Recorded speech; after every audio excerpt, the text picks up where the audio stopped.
Tonight on the National Ledger, tensions between the United States and Iran are once again moving toward a dangerous crossroads.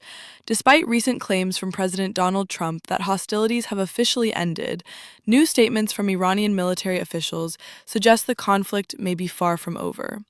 At the same time, growing disagreements between Washington and its international allies are raising fresh concerns about the direction of U.S. foreign policy and the possibility of a wider geopolitical crisis. According to reporting originally aired by ABC News, Iranian officials are now warning that another round of confrontation with the United States remains highly likely. A senior military commander speaking through Iranian state media accused Washington of failing to honor commitments and agreements, claiming Tehran's armed forces are fully prepared to respond to what he described as any future provocation from the United States. The latest escalation comes just over a day after President Trump formally informed Congress that military operations involving Iran had effectively come to an end. However, critics in Washington argue that the administration may have sidestepped legal procedures tied to continued military engagement, including congressional oversight requirements tied to ongoing conflict operations. Even as the White House publicly signaled that the war was over, President Trump delivered a far more aggressive message during remarks later in the day. The president suggested the United States may no longer prioritize diplomatic negotiations with Tehran, openly questioning whether pursuing a new agreement with Iran remains worthwhile. Trump also issued a stark military warning, indicating that the U.S. could choose to intensify military action rather than continue stalled diplomacy. Those comments arrive as peace negotiations between the two countries appear increasingly fragile. Diplomatic channels remain largely frozen, while military positioning throughout the region continues to intensify. One of the most critical flashpoints remains the Strait of Hormuz, the strategic shipping corridor responsible for transporting a major share of the world's oil supply. The United States' naval presence in the region remains active, and the ongoing closure of the strait has sent shockwaves through global energy markets and international trade networks. In response, the Trump administration is reportedly pushing for the formation of a new multinational coalition aimed at reopening the vital waterway. U.S. officials say the proposed alliance would focus on diplomatic coordination, sanctions enforcement, and maritime security operations. However, Washington's effort to rally international support comes at a difficult moment politically. Several NATO allies have expressed frustration over the administration's handling of the Iran crisis, exposing deeper fractures within the Western alliance.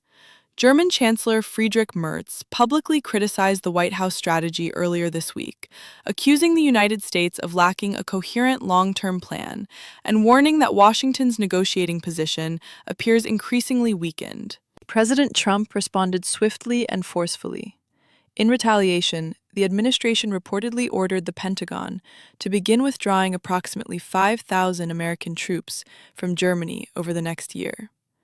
The move has sparked new debate among defense analysts, many of whom warn that reducing the U.S. military footprint in Europe during a period of escalating global instability could further strain relations between Washington and its NATO partners.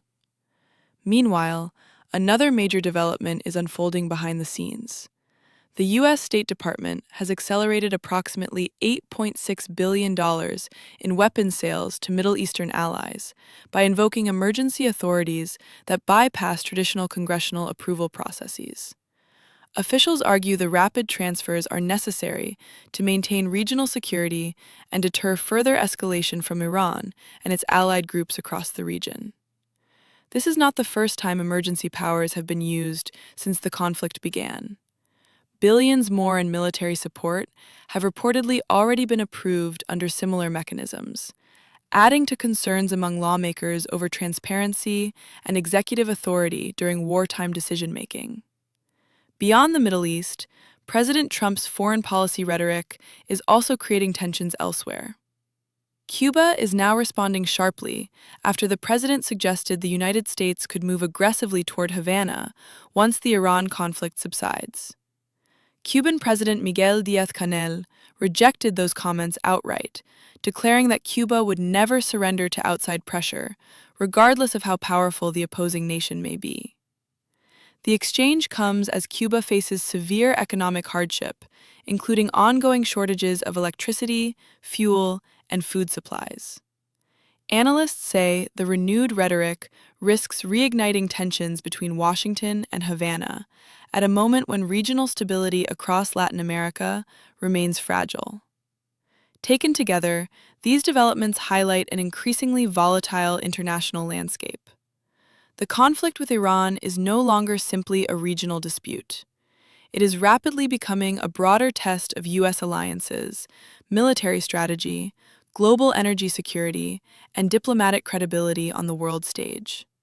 For now, the possibility of renewed military confrontation remains very real. While official declarations may suggest the fighting has paused, the rhetoric from both Washington and Tehran indicates that underlying tensions remain unresolved.